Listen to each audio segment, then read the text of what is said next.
go? All right. So welcome to, I'm so excited. Can you tell I'm excited? I'm feeling very excited to the first Thursday Thoughts in our series. We were trying to figure out, it's got to be like the third or fourth season that these have run. So I am beyond excited though. So Thursday Thoughts has changed yet again, and we're so excited you can be here with us. So remember that Thursday Thoughts is brought to you by South Carolina AMLE. So SCAMLE, of course, is fondly known. So just want to give you a quick update on some of the things that are going on with SCAMLE before we get into the good stuff that you all came here for tonight. So remember that we are currently accepting applications for presenters for our annual conference, and we also are currently accepting memberships. So please, there is much value to being a member of SCAMLE, and it really is your SCAMLE. So please consider finding out more information about us at www.scamle.org.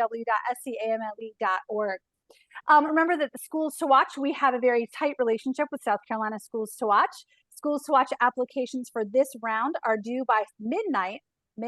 Yep, that's right, midnight on September the 28th. So if your school is considering applying or is looking for additional support around the Schools to Watch program, please feel free to reach out. All right. Well, lots of cool, exciting things going on. So my name is Sarah Evanson Atkinson, and I am the Professional Learning Director for SCAMLE. Well, what does that do? Well, I get to do a lot of things. I do a lot of fun things that other people don't get to do in the organization. So I used to be the president of the organization a few presidents ago. And I wouldn't leave. I was like George Costanza. They fired me, but I wouldn't leave. No, just kidding. So they took me on as a professional learning director. And in my real life, I am the instructional coach in Greenville County Schools for Ralph Chandler Middle School. I've been an ELA teacher for more than 20 years. And just like you, I wear a ton of hats. I'm a wife, a mom, a friend. And so we get it at SCAMLE. We are a very teacher-focused, teacher-centered organization. And so we know that you coming out and taking an hour of your precious time to come and hang out with us to maybe do a little bit of professional learning, we're going to make it as painless as we possibly can. So I'm happy to bring to you our first round. So please make our executive director, Dr. David McDonald, feel welcome. I believe he's on the call. I saw him come on in. And so thank you, Dr. McDonald, for joining us tonight.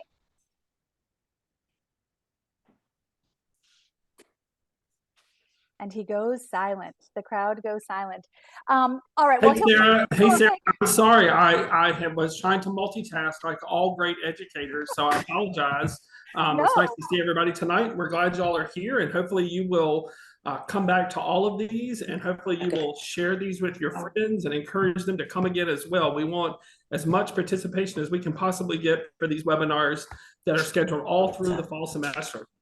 Absolutely. Thank you, Dr. McDonald, for your continued support and for SCAMLE taking care and really being thoughtful about delivering some really fine content. So if some of the people on the panel tonight, if they talk a little fast, it's because we have so much to share. So make sure that you're listening very, very carefully.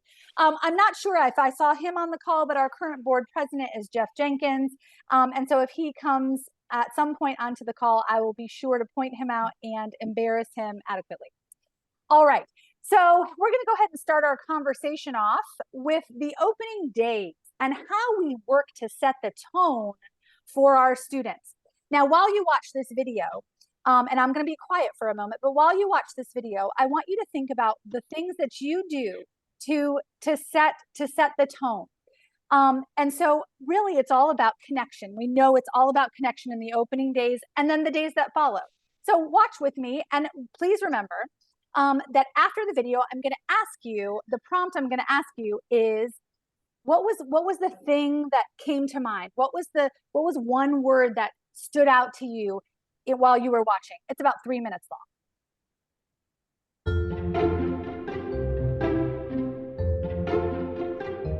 The first day of school always brings a mix of emotions: anticipation, trepidation, and excitement.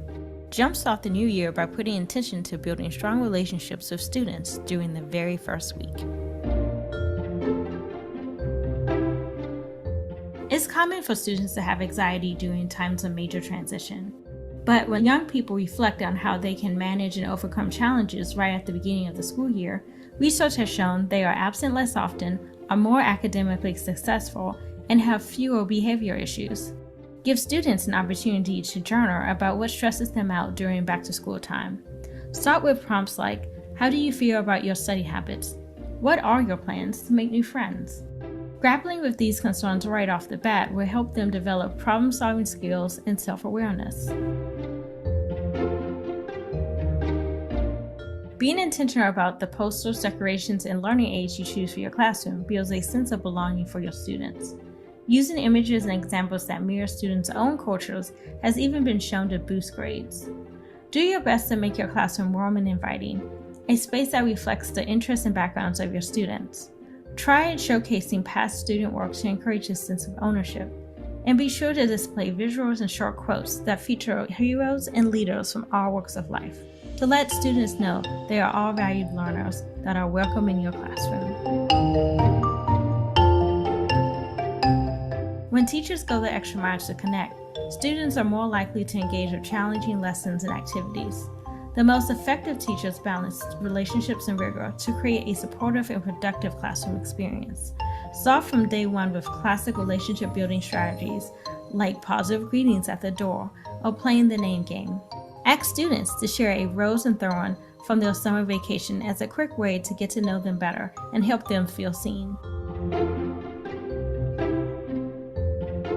It can be tempting to begin the year with all your rules and policies already in place, but a heavy-handed approach can lead to power struggles in the long term. Instead, invite students to share responsibility for how the classroom is managed. Ask the class to generate a list of adjectives that describe the ideal learning environment, or dig into specific questions like, how do you want to treat each other?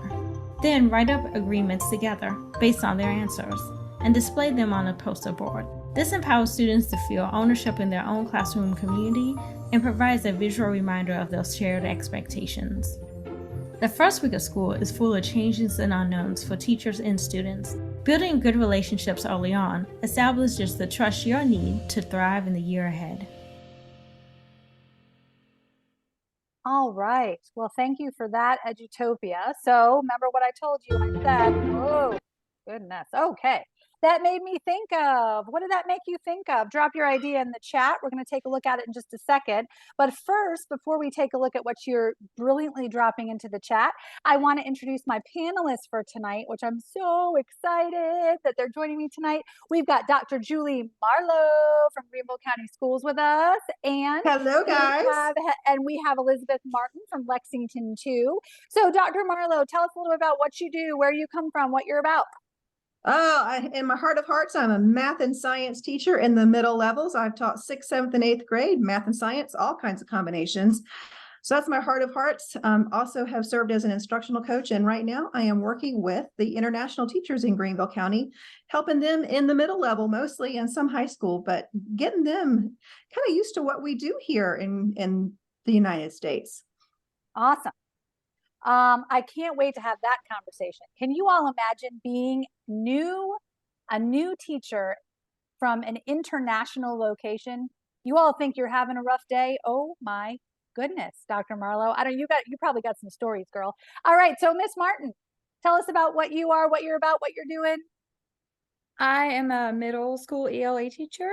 I have taught middle and high school ELA and teacher cadets during my 27 years. And I teach at Busby Creative Arts Academy. And I love the first day of school. I get very excited about the first day of school. And I love talking to teachers about the first day of school because everybody says they can't sleep the night before the first day of school, even if they've been teaching forever. And I just think it's so sweet. And it's just kind of like, that's why people are teachers. Like just the fact that they get so excited about that. Yes. It's so awesome. You know, does anybody else have that feeling? Like it's the day before the first day of school and you're like, can't sleep. My tummy kind of hurts a little bit and it shouldn't. Like, hello, we've been doing this. But how do you, Miss Martin, what do you do to make the kiddos feel at ease when they first meet you? Because the video even said, that first week especially is terrifying for us, for them, everybody. Well, I think a lot of teachers fall into the trap of, and it's not their fault, it's human nature. They want to just jump right into the content. We got to get to the content. We got to get to the content. We have all these standards, and that totally makes sense. But I think principals would support this. I know mine do, and I've worked with other principals. I mean, I think it's fine to spend 2 weeks even on relationship building and making respect agreements and setting up the classroom and letting the kids do that. Don't even do any content for the first 2 weeks. 10 days of building relationships. Because when you do that, then when you do get into the content, they're going to work harder for you because they trust you. I don't think I did any content for 2 weeks this year. And you know what? We all lived and it was okay. I mean, you bring up a good point, right? Everybody is so focused on achievement. We have to get into the content. We have to get into the standards. But I have a feeling with relationships, it's a pay now or pay later thing. Right. I mean, if they don't trust us and they're not comfortable, Tammy brings up building relationships is so important, making students feel comfortable to make mistakes. And I think that all goes back to your trust, to the trust you were talking about, that really learning is about making mistakes and they have to be comfortable to do that. So Dr. Marlowe, how would you advise folks to, help the kids to feel comfortable coming in? Because schools are, especially now, there's a lot of people in our school buildings. I mean, there's just a lot of people, adults, there are a lot of students, and it can be really overwhelming for our kids who've had a whole summer in front of the video game console and they haven't talked to, they talk to one person a day. Yeah, there's a lot of the word that really stuck out to me in that video was trepidation. And as a high functioning anxiety perfectionist, that's just me, in middle school, I was not able to sleep many nights because of being so anxious about going to school the next day. And it wasn't about the content, fabulous in content, but it was just, I have to know where the room I'm going to, and I have to know where I'm supposed to sit, and should I have my pencil out, and should I get up and throw paper away? So I really believe those first few weeks, especially for our children who are those high anxious kids, and I think we have more and more of those that are being recognized now. Really seeing their anxiety as something that you can help by telling them what your expectations are and listening to them and just watching their expressions as they're going down the hall. Do they look like they are about to throw up because they're so anxious about the next steps? So making that connection with them, being explicit with what you expect. I want everyone to go ahead and sit down, and I want everybody just stay seated right now, just to give those kids who want to be perfect and want to make you happy and not stick out. They don't want to be the kid that's sticking out. Really notice them and kind of be mindful about what your body language is, what you're saying, and how you're really helping them. Absolutely. One of the things I noticed from the chat was this idea of intentionality. And I think you're really getting at that idea of like being intentional of how we handle the children. It is very important for us to be, and I'm going to sound like an administrator, and I guys, when I was in the classroom, I remember every principal I ever had would say, I need all the teachers out at the door. And you would be like, are you kidding me? I have like 1,000 things I need to get done in between. But here's the deal.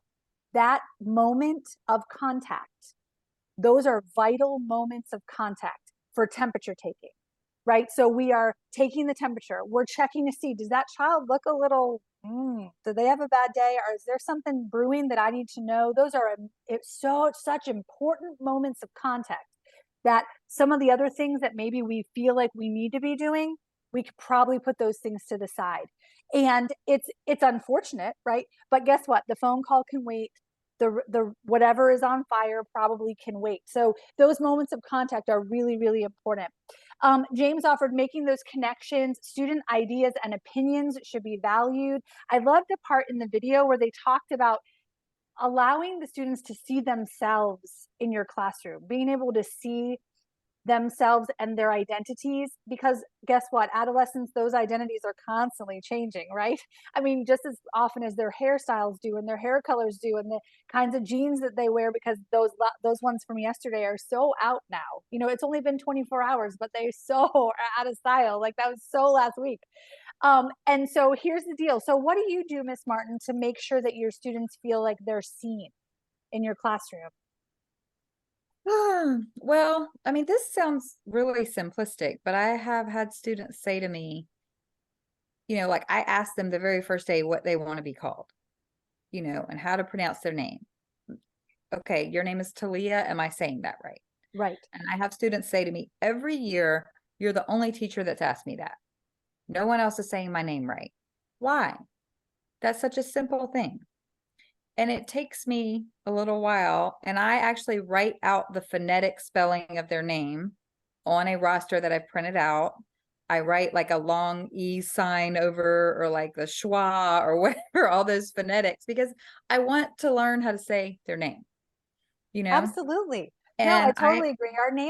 Our names are so tied to our identity. Very, right. very vital. What else, Miss Martin? Well, the door thing is a huge thing. And, you've got to be setting up things for the next class and, making sure your board's on the right thing. And you might have something you need to set at the table, but it doesn't matter. You got to find a different way to do that, because you really need to connect with them at the door. And I just think that that's really important.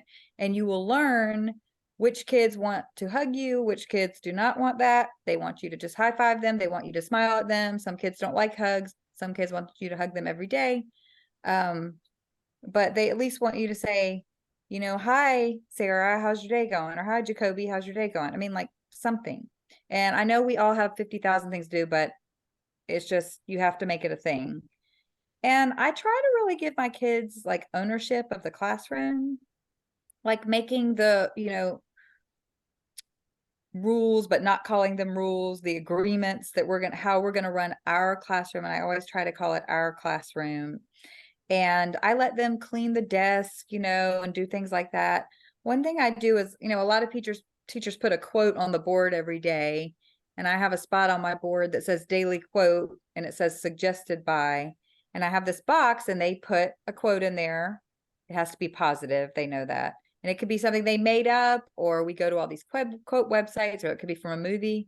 And if they see their quote on the board and it says suggested by, Talia, they just get so excited because they helped, run the classroom that day, and they had their daily quote on the board, and that cost me no money. And it is a very simple thing to do.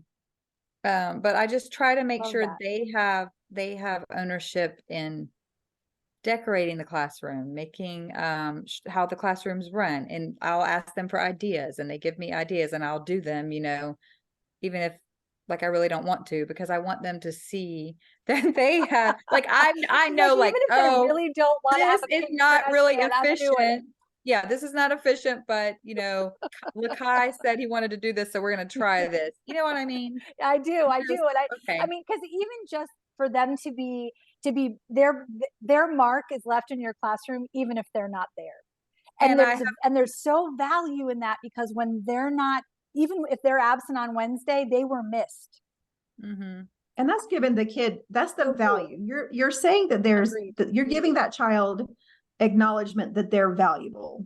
Yes. And like when I get to know the kids, I want to know something about them, not necessarily digging into their lives, but just tell me something about you. Do you ride horses? Do you play, Monopoly? What is something about that kid that I keep in my brain that helps me remember, just if they're having a bad day, have you played Monopoly lately? And the kid's like, oh my gosh, you remember that?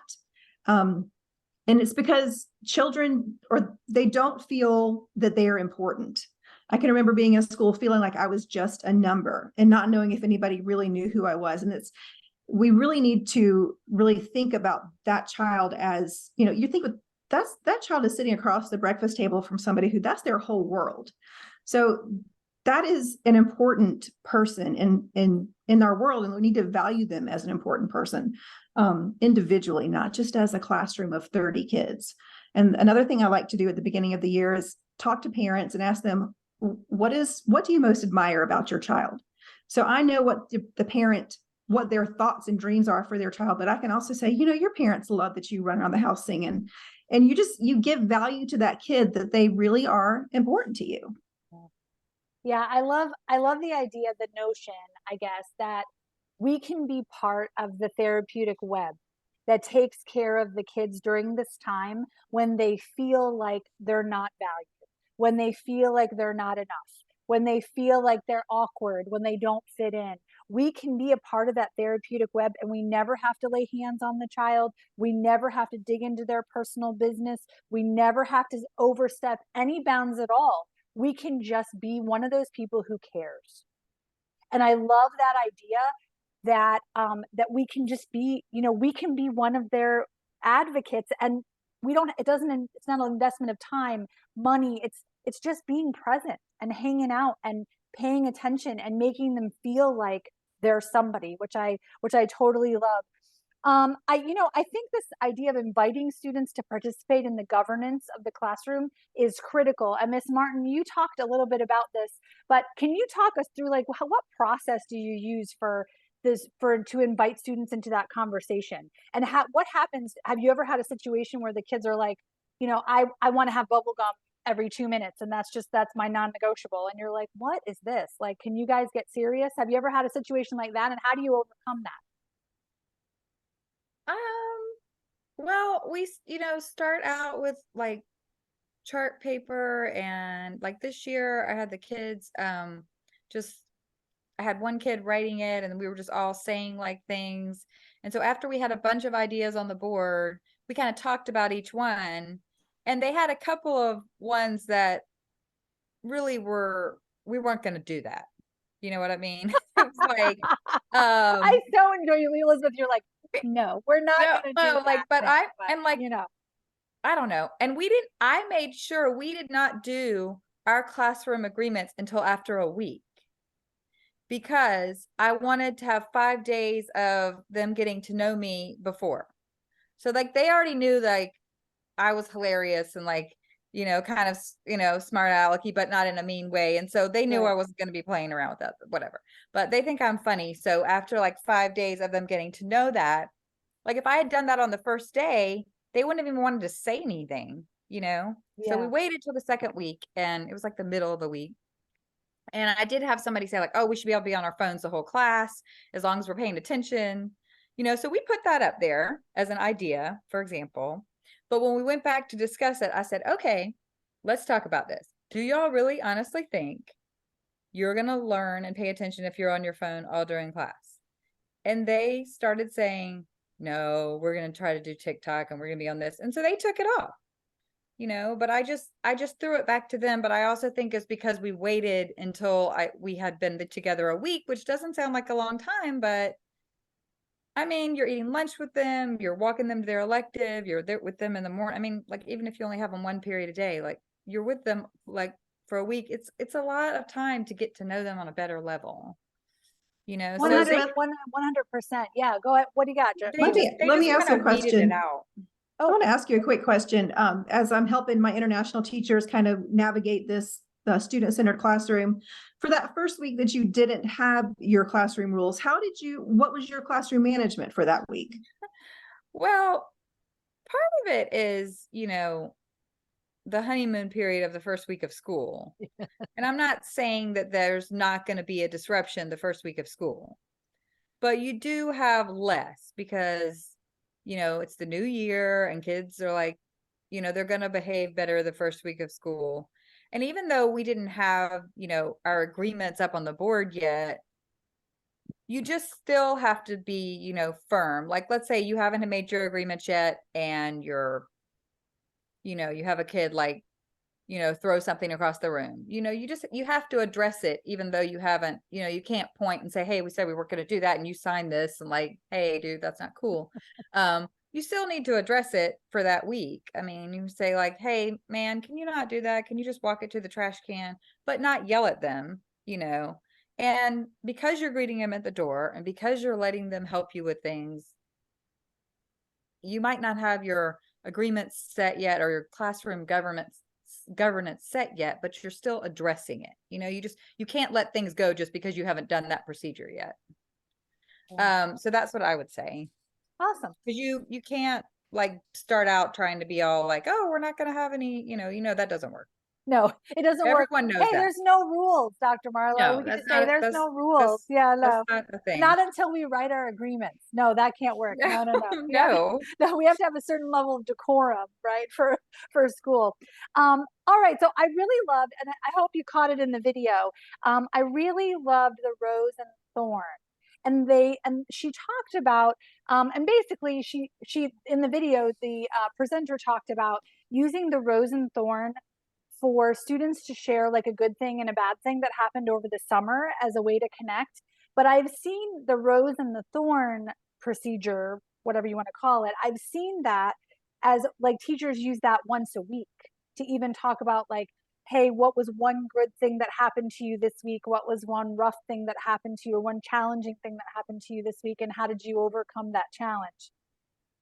And I love the idea of having the students share. I think that's really, really important, because I think that they can get their legs under them in the way of being able to communicate appropriately and figuring out what it is, like what's TMI and what's not, you know, like what are we sharing? So Dr. Marlowe, how do you advise folks to like, I mean, because you deal with a lot of new teachers who are like, I want, you know, Kumbaya Club to happen in my classroom, and I want all the kids to share everything with me, but I don't know that I want everybody sharing everything with me, you know? Like, I don't know that I can handle all that.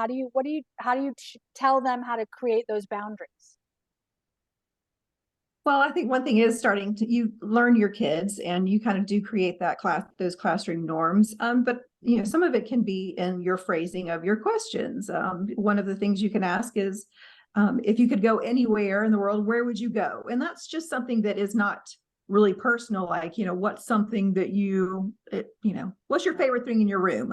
You know, things you're not asking personal questions. Or if you could only eat one food for the rest of your life, what would it be? So asking questions that kind of they get to talk about themselves, but that are very innocent questions. And also, I think, depending on the age, but as we head into middle school, I think you can always say, now this is for school appropriate, guys. You know, we're For sure. We're going to make sure that we talk about things that we can talk about with our friends. I generally, that's how I handle it. Making sure I ask the right questions is the first thing, and kind of thinking about those questions and could this go off the rails? Kind of being really thoughtful about that is how I handle it. Yeah, and I love kind of what you get at this idea of balance, right? There's a balance between the questions that we ask. We're anticipating how the students are going to respond. We are ready for their response. Should it go off the rails, we're going to quickly put it back and we're going to redirect. Robin offered that as a former theater educator, building relationships is key.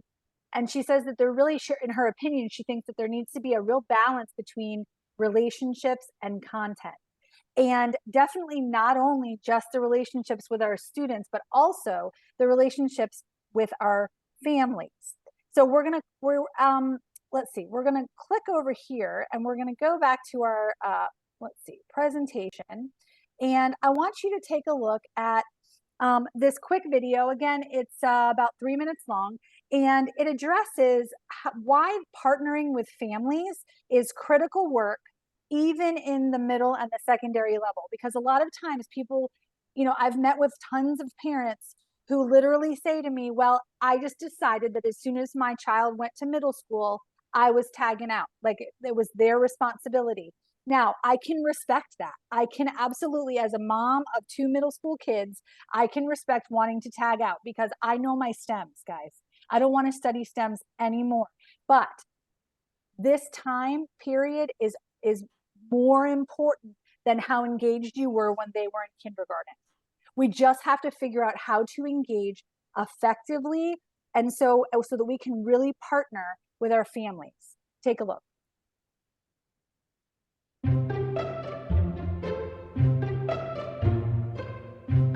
Partnering with families is key for long-term student achievement and success. But in many cases, family engagement tapers off as students get older, and there may be deep equity issues at play. Not all families have the same amount of flexibility or resources to engage with schools. So how can secondary school leaders create a sense of belonging for all families in the school community? It can be difficult to get to know families when your teachers are juggling 6 classes instead of 1. Send a survey home in the first weeks with questions about each teen's strengths and skills, the family's expectations and goals for the upcoming year, and any hesitations or fears. Your teachers can review these together and refer to them as needed. As the year unfolds, ask your staff to consider making positive phone calls home a regular habit. When teachers draw attention to student strengths, it can dramatically improve on-task behavior and decrease disruptions. And routine touchpoints strengthen the family-to-school partnership. Even with the best intentions, a traditional open house with dry presentations at podiums can leave families and teachers feeling bored and disconnected. Create a more social event where families, educators, staff, and community partners can meet and mingle freely. Set up various stations hosted by relevant groups to provide information about volunteer opportunities and school initiatives. This memorable welcome to the school year not only encourages curiosity and engagement, it also fosters genuine community development and connection. Though it takes considerable planning, one powerful way to strengthen the family-school partnership is to make home visits a part of your school culture. Set aside strategic times during the year for visits, and create a system where grade level or subject teams divide up the visits to keep it manageable. Give families the option to meet in a neutral zone like a coffee shop. These visits should not focus on grades or behavior, rather on getting to know the family and sharing concrete examples of how teachers have seen the students shine.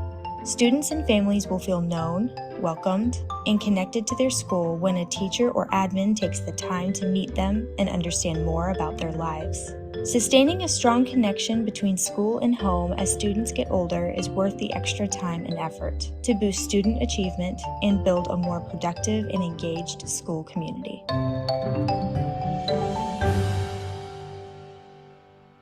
Awesome. All right. Thank you, Edutopia. Let's go to the next one. Okay. Goodness. All right. There you go. All right. For the chat, what obstacles come to mind to including your parents and families in meaningful ways in your school culture? Drop your idea in the chat. What are the big obstacles that come to your mind when it comes to including your parents and families in meaningful ways? All right. There we go. All right, so as you're loading your brilliance into the chat, let me just say, a long time ago, probably 20 years ago now, more than that, we did home visits. I went to home visits and we did that. And I know that some schools in my school district still do some home visits or limited home visits. But there is a lot to be said by taking a bus ride around your community and seeing where all your students, even if home visits aren't on the table, that's a lot. But there's value add in just taking a ride and seeing where the kids go home to. There is value in that. Certainly, we want to know about where the kids come from so that we can appropriately partner with their families. One of the quick tips that I had a teacher at my school uses regularly, and I love it, is at the very beginning of the year when families come to school for open house, she has parents step to the side in her classroom and write an encouraging note to their student.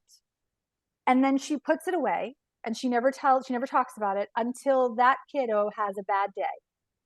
And then she comes up with this note from mom on a bad day. They had a bad math test or something went wrong with their best friend, and she can present this note to the student, and it doesn't cost her anything. And we might have enough to tip that feeling and emotional turmoil that the kids are feeling just with a really simple note from mom. Really simple note from mom. Talk to me a little bit, Miss Martin, about how do you handle your open house and meet the teacher event? Is there anything special that you do? I love how the video, it's like, don't make it boring. Don't stand behind the podium. Well, I just try to be very friendly and casual, and I and I want them to come into the room, and I tell my parents, please walk around the room. This is this, this is this, please look at this, and have your child show them. And I will, and like this year, I mean, the kids that came, like they were showing their parents, this is where I sit, and this is where we do this, and this is, you know, we helped Miss Martin do this, and this, look at over here, and this is where we check out books from the library and her library and all this.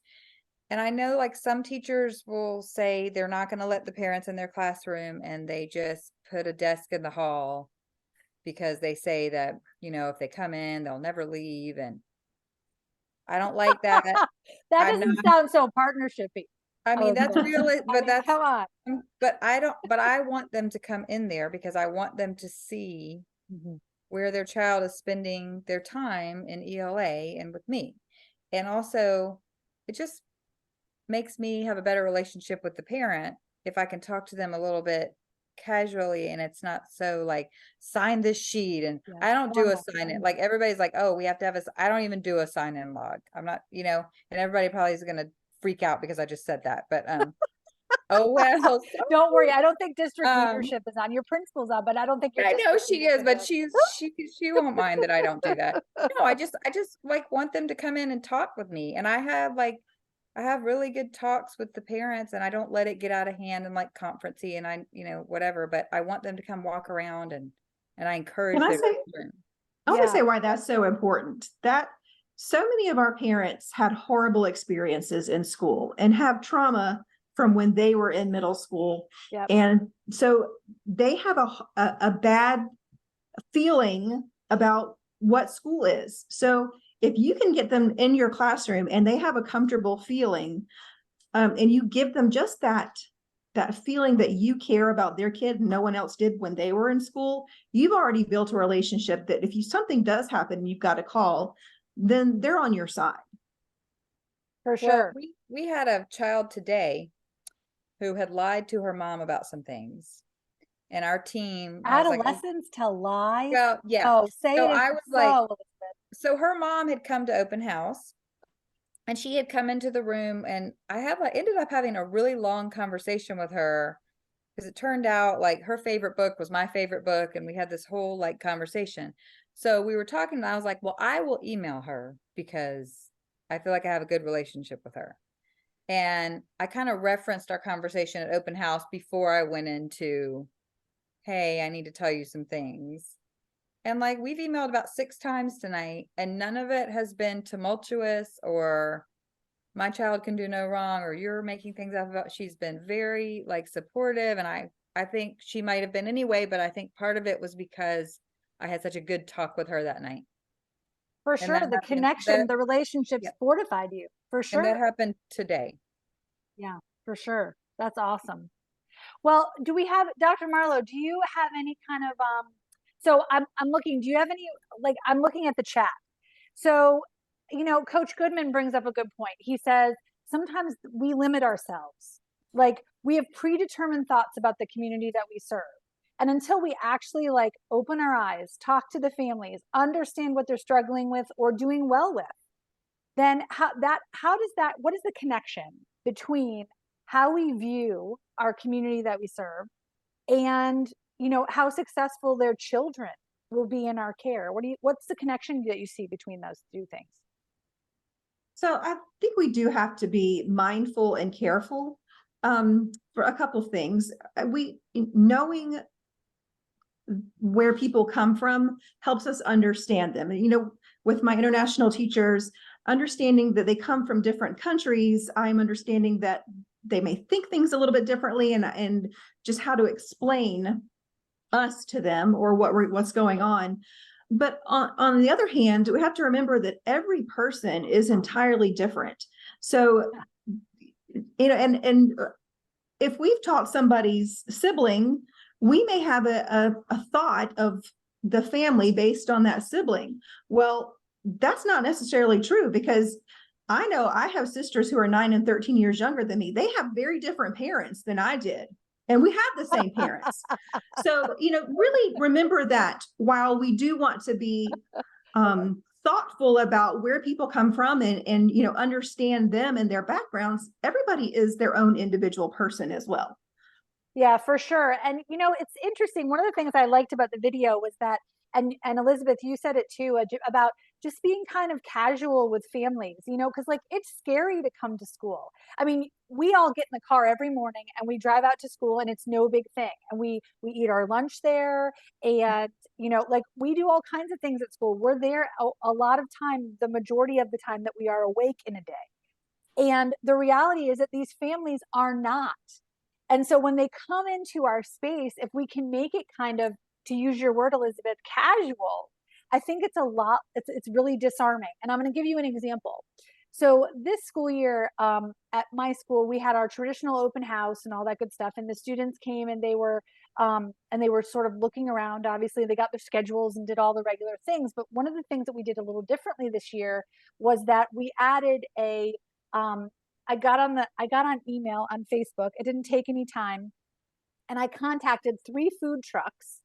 And so we had a food truck rodeo out back in the bus loop.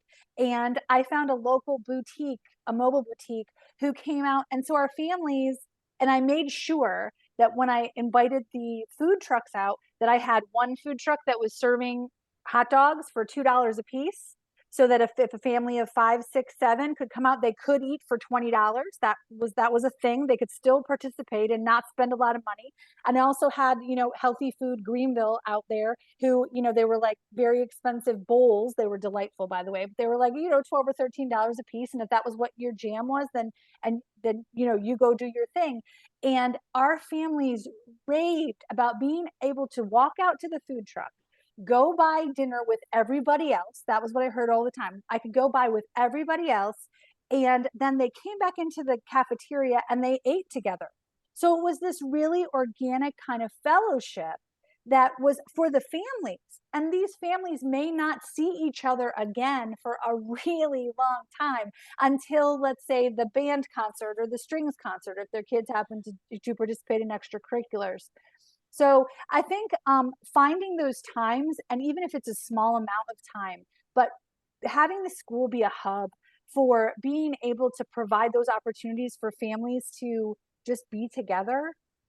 It's, even though, yes, we're there for open house and we need to see your teachers and all that good stuff, but if we can grab a hot dog and sit down for 10 minutes in the lunchroom, I don't think that hurts anybody. I don't think fellowship in our communities hurts anything. I think the strength of our communities is what's going to deliver us. What do you guys think about that? I know they're stunned. They don't know what to say. No, I'm just kidding. All right. So let me I look think at that's some an more. awesome idea.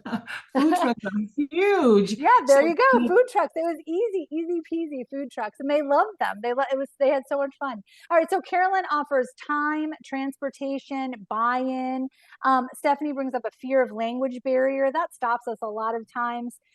Transportation, work hours, finding time to attend. So just, it's hard to engage with our families because guess what? Our family is super busy. The fact that you put aside an hour of your time on this Thursday night, like I get it. I'm about, as soon as that 7 o'clock rolls around, I'm going to shut this webinar down, save it to my computer and head out to a baseball game. I get it. But the reality is that, our families are just as busy. Like they're just as busy as we are. And so if we can just find those little pockets of time, and it doesn't have to be a long or a lot of amount of time. Let's see. Andrea said, great idea. Let's see. Robin offered, one year, our faculty and staff visited the neighborhood the week before the winter holiday break and sang Christmas carols. I love that, Robin. And if it was here in South Carolina, I'm feeling like it probably was like 100 degrees and you were sweating singing Christmas carols. I don't know. This weather is killing me, girl. I don't know. One of the things I really liked was I'm going to hit a nerve. I know I'm going to hit a nerve when I talk about this, but the video talked a lot about calling home for positive reasons. Nobody likes to call home. I don't like to use the phone. I would prefer to text. I prefer to use Remind. I prefer to use email. But when and why do you all think, what do you have to say about phone calls? Nobody likes to make phone calls. But why do you think they're important, ladies? Do you guys use the phone? When I first was a teacher, when I was a new teacher, the phone scared me to death. It did. And I guess maybe as I've gotten older, and I was a very shy person. So as I've gotten older, and older in my career as well, I don't hesitate to make phone calls anymore. And obviously want to make the positive ones before the negative ones. But, I've had parents when I was a new teacher say, why am I just now hearing about this? And that's a much harder conversation than, this happened today. I love your kid. We're going to have a great year. Don't consider those a waste of time. You're really investing in the rest of the year when you go ahead and make those phone calls. I think you should make them at the beginning of the year before anything happens and say, tell me what you love about your kid and what do you hope for your kid that your kid learns this year. And just try to build that alliance there before you've got to make the bad phone calls. But don't put off the phone calls. It just hurts you in the end. Absolutely. I think phone calls, it's a pay now or pay later. When something goes down and you got to make a phone call and you've never talked to that parent before, times 100 scary. Don't you think, Elizabeth? I do, and I think it's really hard, especially for a young teacher or a new teacher, because it can be really scary, especially if it's not positive. But you just have to watch your tone and remember, if it is something that is not a great thing you're calling about, that is somebody's child. And you've got to remember that. I don't, we get mad, we get emotional, but you are talking to someone and that is their child. And so I do think that, I love to email a parent. I'm not going to lie. Me too. But, and like, if it's something like, I'll have a parent email me, hey, Ms. Martin, I don't understand how to find this on Google Classroom, whatever. That's fine. I'm going to email. But there are times when it's something like serious, or you're worried about the child, or maybe it's a positive thing. And it just really feels more genuine coming from a phone call. I don't want to stay after school and make a phone call because, we have very little planning time and it's just hard to do it then. But it is a pay now or pay later thing, because sometimes it's too important to send in an email, and sometimes your tone in an email can be just misinterpreted. Yeah. And so I think it really is a case by case basis. What is the subject matter? And a lot of times, 9 times out of 10, this is great for an email, no problem, especially if you already have a relationship with that parent. But sometimes you need to make a phone call because it's something that's a touchy subject, or they need to understand the seriousness of it, or they need to hear that your tone of voice is gentle and is not threatening. Yeah, for sure. I think you bring up a good point too, that like we're calling these people's homes. Because my kids aren't angels. They're teacher kids. So they think they're smarter than the average bear, but they're not. So they get caught every single time. And so like I've gotten some phone calls that have been not so great. And it always makes me giggle when the people are like, Sarah, I'm so sorry to be calling you, because they're just terrified of what I'm going to do. But the reality is like, that's the one I brought home from the hospital. That's the one they brought. So what are you going to tell me? That's still my baby. So I click into mama bear mode and I'm still like, okay, what did they do? And let's talk through this. And did they break it? I'm always like, did they break it? How much did it cost? But like, I used to work with an instructional coach. I was about to call her an old instructional coach. She wouldn't have liked that. So if I used to work with this former instructional coach, and I was fussing about a kid one day, just fussing. And she looked at me and said, Sarah, it's not like they keep the good ones at home and they send the bad ones to us. This is the best they have. And they're putting them on display. That level of vulnerability is pretty significant. Coach Goodman said positive phone calls signal your brain to release endorphins. I feel good when I make a positive phone call. Absolutely. It's worth the time. It does release those endorphins.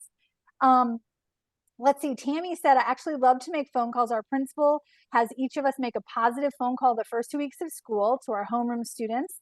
And she said that it just feels so personal and parents really seem to appreciate it. So phone calls are definitely worth it.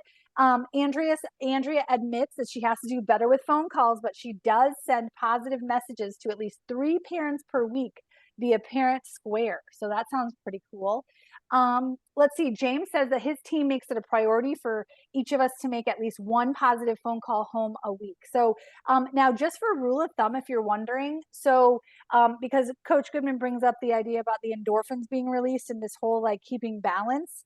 So it's not a good idea for you to make 5 negative phone calls all in a row.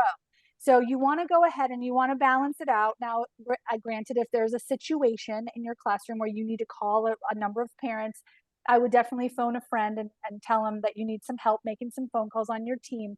But you want the ratio you want to do is 3 positive phone calls to every 1 negative phone call. So that will really buffer it for you. And that will help, as Ms. Martin brought up, it'll help with your tone. So you won't go in critical or highly angry, because you will already have given some good news to some parents. So your ratio that you want to kind of keep with is 3 positive phone calls. Those usually don't last very long. And then the one hard phone call at the end, so that you're kind of in a good headspace. James says that his principal has them send a postcard to each student from their homeroom in the first few weeks of school. Great idea. And if your school has money for postage, kids love getting mail. Heck, I love getting mail. My principal just sent us a postcard and it said, I just appreciate everything that you do. I'm really impressed that he paid for the stamp. I think that's huge. So, postage is expensive, y'all. And you've got a lot of kids that you want to send postcards to, but mail makes you feel so important. Because when we're adults, all we get are bills, so like we want to soak up, like anytime we get something beautiful in the mail, we want to soak that up. All right. So I have yeah, sorry, go ahead. Well, go I ahead. was also going to say about the phone call thing. Yes. You are going to have that one parent who's going to be, combative, and that's going to happen. Sure. But 9 times out of 10, even if it's not something positive, the parent's going to be glad that you called and thank you. But more importantly, I think this is more important. If a child knows you took the time to call home, they are going to pretend like they're mad about it. They're going to be, oh yeah, she called my mom. Deep down, they know you care about them. Yes. And that goes a long way to building a relationship. Because yeah, they're mad at first, but every time they're going to come around and realize, oh, so-and-so, Miss so-and-so or Mr. so-and-so called home. That makes them know you took the time to do that. It goes a long way to that relationship with that child, even if they're pretending like they're mad about it. Absolutely. 100%. So I've got 6:55. What we're going to do is we are going to open up the chat, or if you want to go ahead and unmute, give us a good question. We're going to try to stump Dr. Marlowe and Ms. Martin. We're going to try to stump them here. Come on, give them a good question. Give them a good question. We'll and drop your idea in the chat.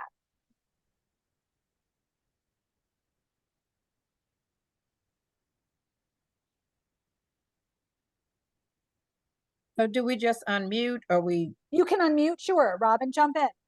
Okay. All right. No, so I'm going to put on my parent hat. Okay. Okay. My son has been very successful. He is high functioning on the autism spectrum, but going to a new school, which is what a lot of parents of special needs children do. Sometimes they hop schools. Yep. I had my child tested at 3. So I wasn't hopping because I was avoiding diagnosis.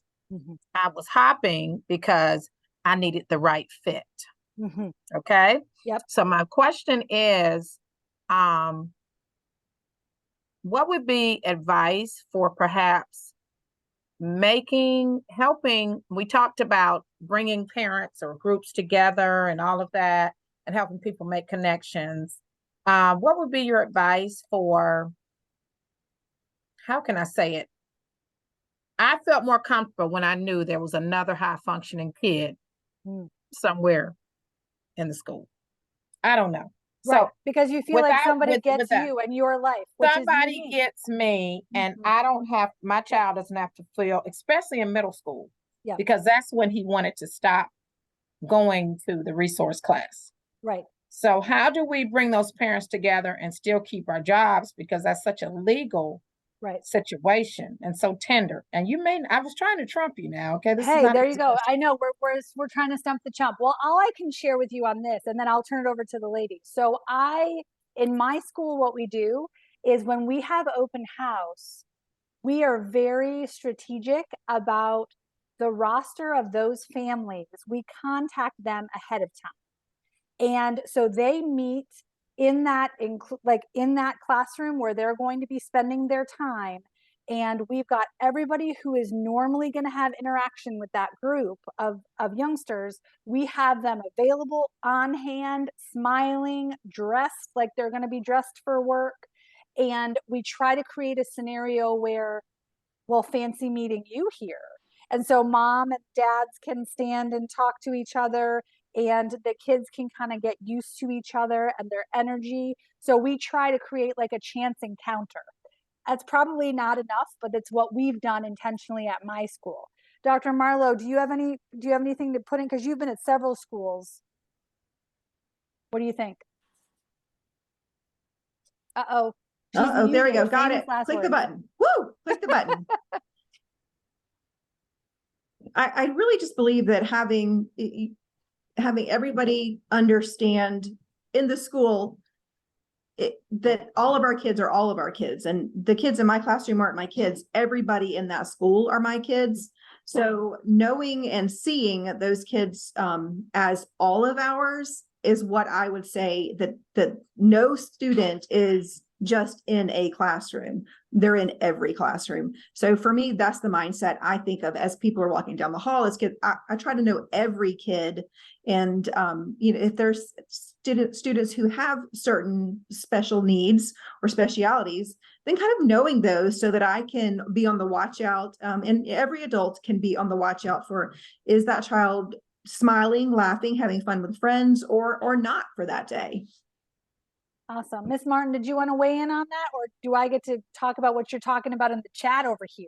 Oh, well, I was trying to answer a question in the chat. No, but, I know you're I doing a was great job. Yeah, multitasking. right, absolutely. It was just something I wanted to tell somebody because I thought it might work for them. But Yes. anyway, mine is just kind of repeating what Dr. Marlowe said a little bit. And I'm thinking of a child last year in particular that was on the spectrum, and I kind of knew of another child, and I kind of sneakily made it so they had the same lunch because they didn't originally have the same lunch. And then, but I didn't, tell, hey, this is, you're going to sit with him because y'all are both on the spectrum. But I made it so they made friends. And so then they started eating lunch together all the time. But I just told my team, hey, this kid has to have this lunch. Sorry, this is happening, and this is why we did it. And they just started hanging out together. But we didn't really tell anybody what we're doing, FERPA, blah, blah, blah, all that. But then they made friends, and they're still friends. So I don't know. I think you just have to find sneaky ways to do that, like Dr. Marlowe said. Yeah, absolutely. All right. Well, we are coming up on 7:00 with a vengeance, and I want to get you back in front of Netflix. So here's my final thoughts for tonight. Are you ready for this? Okay. So what I heard tonight from all of you, and you all are blessings, please don't ever think you're not, is intentionality is going to win the day. If we are intentional about our moves, about what we say, about how we handle the children that are entrusted to our care, then we will win. We're going to come out the other end, on the other side of this, and we're going to be stronger than when we started. And our students are going to know more than they do today. And they're going to be more confident in who they are and who they are becoming because of us. So I encourage you as you start a brand new school year. You all are amazing and wonderful and exceptional. Don't get too far. Don't be a stranger. I'm going to throw up one more time. I can't. Why do I keep saying throw up? That's so gross. All right. So I dropped into the chat the link for tonight. And that is a link to a Google form. Put in your information and I will be sure. Oh no, it says that you need permission. I'll fix that. I'm sure I did something wrong. Let's see. So the Google form will allow you to get a certificate into the for this 1 hour session so that you can turn it in for credit. And don't be a stranger. We've got a lot more coming up in this series of webinars, lots more cool panelists and people for you to meet on a variety of topics coming up. So don't stay too far away from scamle.org for all the latest. Follow us on Facebook, Twitter, and maybe Instagram. I don't know. I got to check that one out. All right, y'all have a great evening. Be safe out there. Hello. Yep.